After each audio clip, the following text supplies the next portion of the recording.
見せ物小屋と聞いてどんな光景を思い浮かべるだろうか。19世紀から20世紀初頭にかけて得意な身体的特徴を持つ人々が舞台に立ち、観客の好奇心を引きつけた。当時の社会では彼らの存在がエンターテインメントとして消費される一方で、生活の糧となっていた。今回はそうした見せ物小屋で活躍した人物たちの物語を紹介し、その背景にある人間の尊厳や社会の在り方について考えてみたい。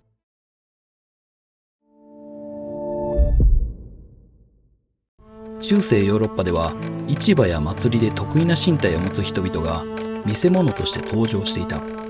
産業革命以降、これらの見せ物はサーカスや興行として組織化され、観客を楽しませるショーの一部となった。出演者たちは単なる興味の対象ではなく、一種のスターとして扱われることもあっ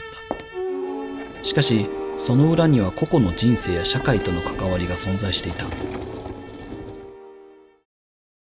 1868年、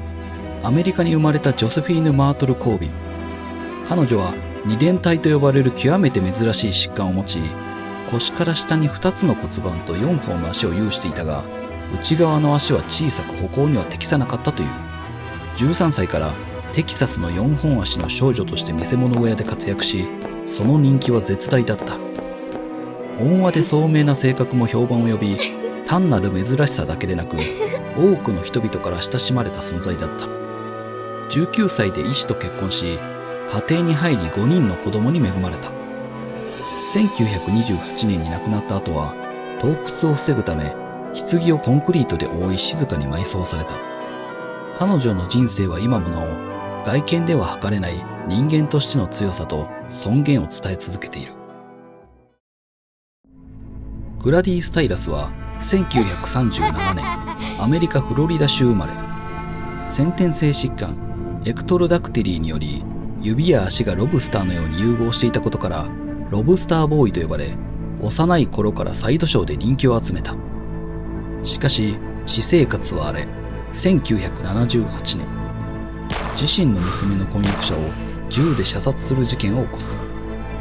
裁判では身体的事情が考慮され、自宅軟禁の判決となったが、その後の生活も混乱を極めた。そして1992年、彼は自宅で銃殺される。犯人は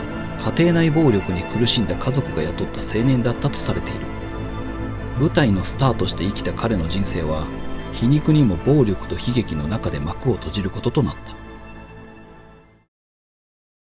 エラ・ハーパーは1870年、アメリカ・テネシー州で生まれた女性。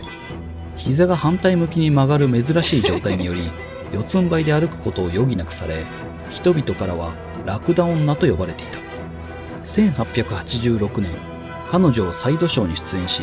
多くの注目を集めながらも、わずか1年で舞台を降りる。以後は教師と結婚し、穏やかな生活を送ったと伝えられている。1921年、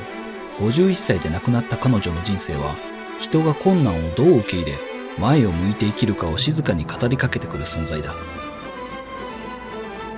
ジョセフ・メリックは1862年にイギリス・レスターで生まれた。骨や皮膚が異常に肥大する病を抱えて生まれ、原因は現在も完全には解明されていないが、プロメテウス症候群などが有力視されている。その外見から差別や孤立を経験した彼は、やがて見せ物小屋に出演し、自らの体を披露することで生計を立てた。そんな彼を支えたのが医師フレデリック・トレベスだった。ロンドン病院で保護され、上流階級の人々とも交流を持つようになったメリックは、穏やかで知的な人物として知られていく。1890年、27歳で死去。重い頭を支えられない彼は、横になったことで首が脱臼し窒息したとされている。彼の人生は、体質と向き合いながらも人間としての尊厳と温かさを貫き、映画としても語り継がれている。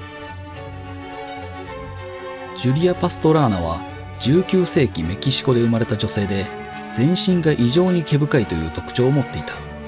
彼女は狼女や類人猿の女として知られ、ヨーロッパやアメリカで見せ物として巡業した。彼女の興行主であり夫でもあったセオドア・レントはジュリアを徹底的に利用した。彼女が亡くなった後ですら、彼は彼女の遺体を保存し、展示物として興行を続けた。ジュリアの死後、彼女の遺体は長い間行方不明となり、最終的にノルウェーの大学で発見された。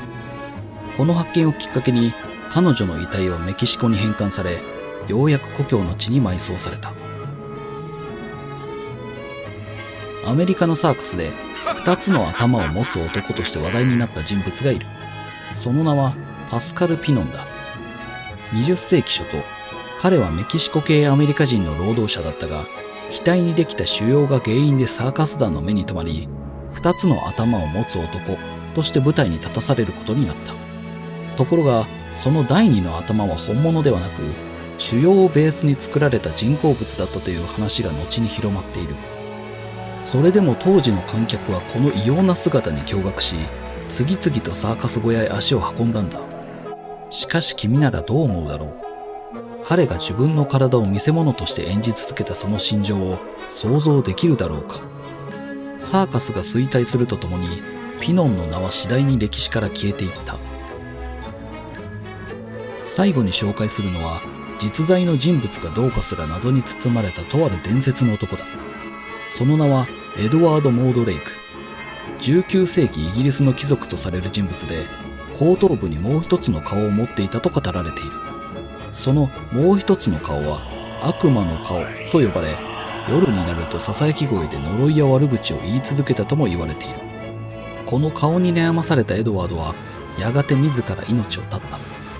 そんな物語が都市伝説として語り継がれているんだ。ただし、医学的な記録や歴史的な証拠は見つかっておらず、多くの専門家は後世の創作と考えている。とはいえ、なぜこのような噂が生まれ、今なお語り継がれているのか。そこに人々の恐怖や興味が投影されているのかもしれない。見せ物小屋で働いていた人々は、単なるエンターテインメントの一部ではなく、社会の中で普通とは何かを問いかける存在だった。彼らの物語を通じて、君は何を感じただろう。人生を想像し、私たちの固定観念を見直すきっかけになったなら嬉しい。次回は新たな未知の世界へ君を誘う予定だ。